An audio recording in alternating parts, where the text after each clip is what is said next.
Namaste. The more you are ambitious, the more you are aggressive, the more you are offensive, the more you will suffer during Ketu Mahadasha. Because you are so much used to this kind of things that you don't understand the message of Ketu. Ketu is a time of correction. When Ketu Mahadasha begins, it is a golden opportunity for you to drop all these kind of qualities, bad qualities, which adds no value to your real growth, to your inner growth.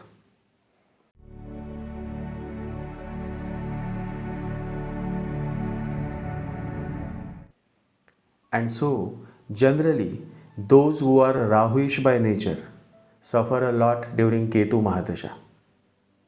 And those who are having a positive Ketu, meaning those who have a certain inclination towards understanding the deeper aspects of human life, these kind of people, these kind of evolving souls, they actually evolve and learn many things during this Ketu Mahadasha. So, it all depends on who you are from within. It may happen that in the beginning, since you are entering in Ketu Dasha, you are all fired up, you have been always running, commanding. But when Ketu Dasha begins, if you are having a certain understanding, then you can transform. You get this opportunity of self-transformation during Ketu Mahadasha. Those who are too much ignorant, they simply end up in frustration because they cannot listen, they cannot understand the message of Ketu.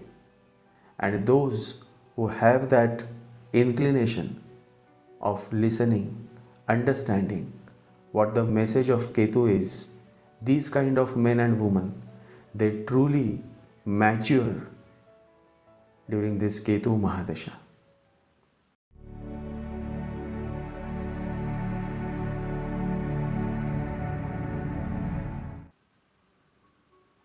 And so in this podcast, I have talked briefly on Ketu Mahadasha and the message of Ketu Mahadasha.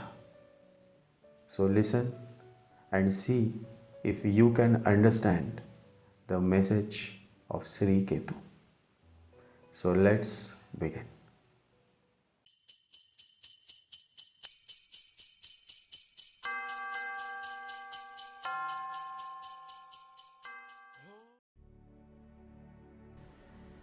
If you cannot understand the message of Sri Ketu, then you will suffer. If you can understand what Ketu wants you to do, then you will find bliss. Ketu in the 4th house brings Rahu in the 10th house. Rahu in the 10th house is obsession with career matters. Such a man or woman is very ambitious by nature. Ambition makes you run and run and run until a day comes when you cannot run anymore. And then comes the frustration. Then you start assuming that it is because of Ketu that all of this is happening. The problem is not Ketu, the problem is your ambition.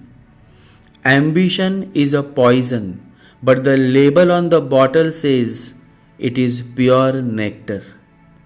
So Rahu in 10th, people make their life a mess by being too ambitious, and then they ask, why am I so miserable? Ketu is the opposite of Rahu. Asexual is Ketu. Sexual is Rahu. Forgiving is Ketu. Revengeful is Rahu. Selfless is Ketu. Selfish is Rahu. Being content is the nature of Ketu. Being ambitious is the nature of Rahu. Do as much is needed is the slogan of Ketu. Do more is the slogan of Rahu. Rahu is doing too much. Too much is the only sin, says Lao Tzu, one of the greatest spiritual masters. The hurdle that you feel is of the mind. The mind wants too much, whereas Ketu is saying, slow down. Then you feel it is a hurdle. In reality, it is not. When your job goes away, when you are fired, when you become jobless, it is the message of Ketu that you have been running a lot. Now is the time to sit back and recharge yourself by turning inwards and realizing your shortcomings. But people take it otherwise. They start shouting and screaming. Once it happened, a young man was shouting, God, where are you? God, I want my answer. God, how can you be so ignorant? Now God thought this must be settled for once and all. So God came and said, how old are you and how many years have you been working? The young man said, I am 37 years old and I have been working for the last 13 years. God said, then those 13 years, who was taking care of you? The young man said, you were taking care of me. God said, then you forgot those 13 years and for just 13 months of unemployment, you are screaming and yelling at me? Who is ignorant, you or me? And this is what happens. People forget. And that is the whole message of Buddha. In one word, samasti, remember. For 40 years, Buddha moves around the land that is now called Bihar. And all he does is to help the ignorant men to remember. Samasti means remember. Just remember all that you have been blessed with. And the moment you remember, you become grateful. And the moment gratitude comes in your life, you start surrendering to the existence, to the Almighty.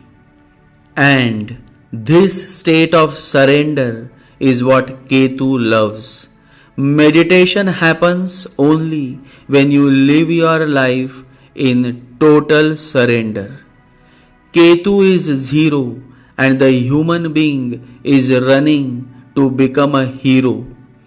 Ketu is saying enough, but the human being is not willing to listen.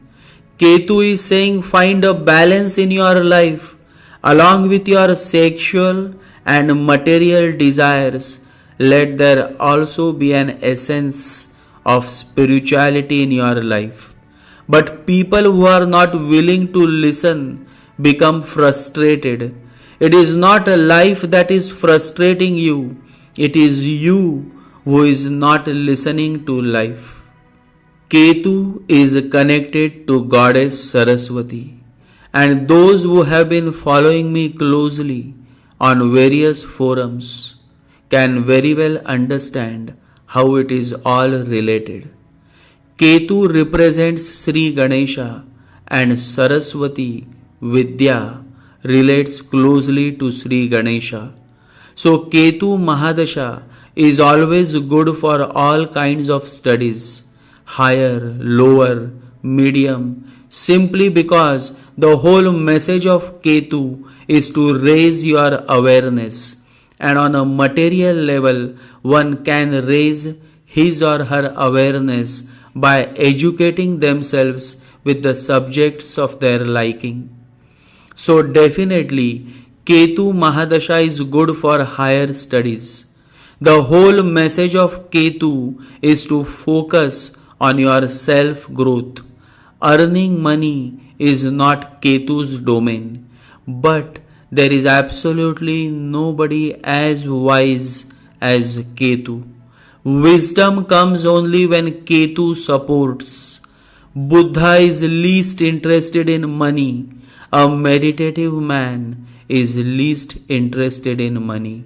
Buddha may not give you money, but wherever Buddha walked, prosperity showered. And it showered so heavily that the world was moved.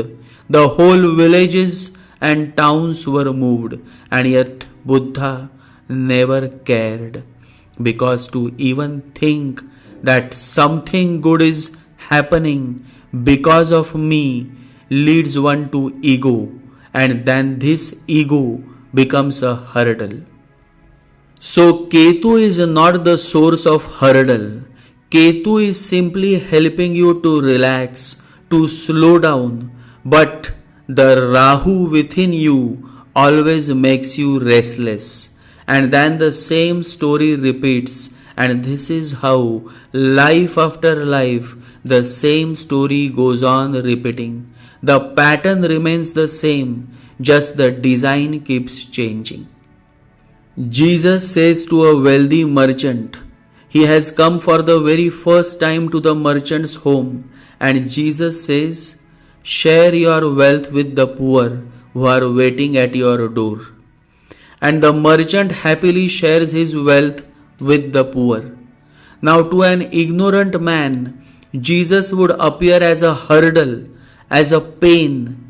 But for a conscious person, Jesus' message is a blessing in disguise. This is deep and time is short.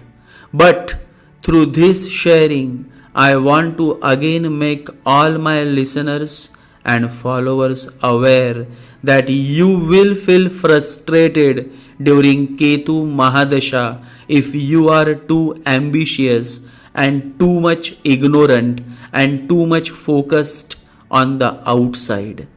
But the same Ketu Dasha can become one of the greatest periods of your life, one of the greatest blessings of your life, if and only if you turn your focus from the outside towards the inside.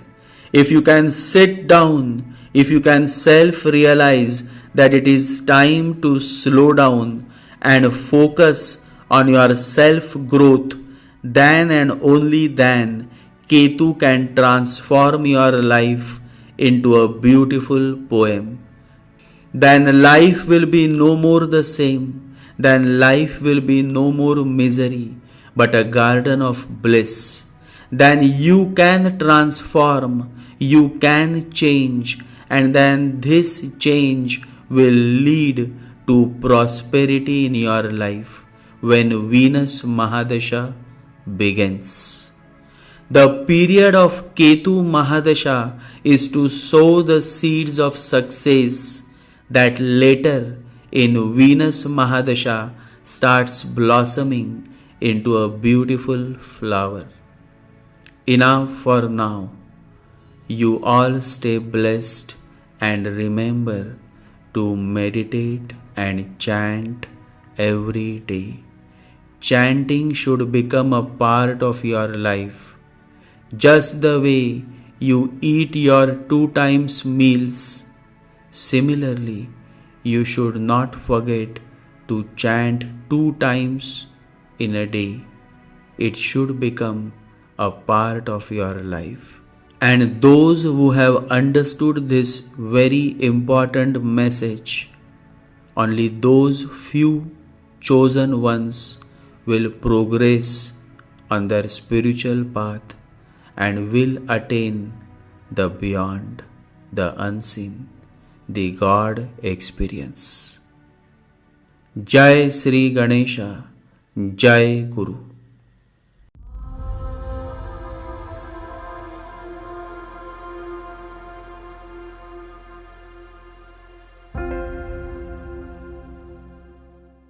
Om Gam Ganapataye Namaha. Om Gam Ganapataye Namaha. Om Gam Ganapataye Namaha.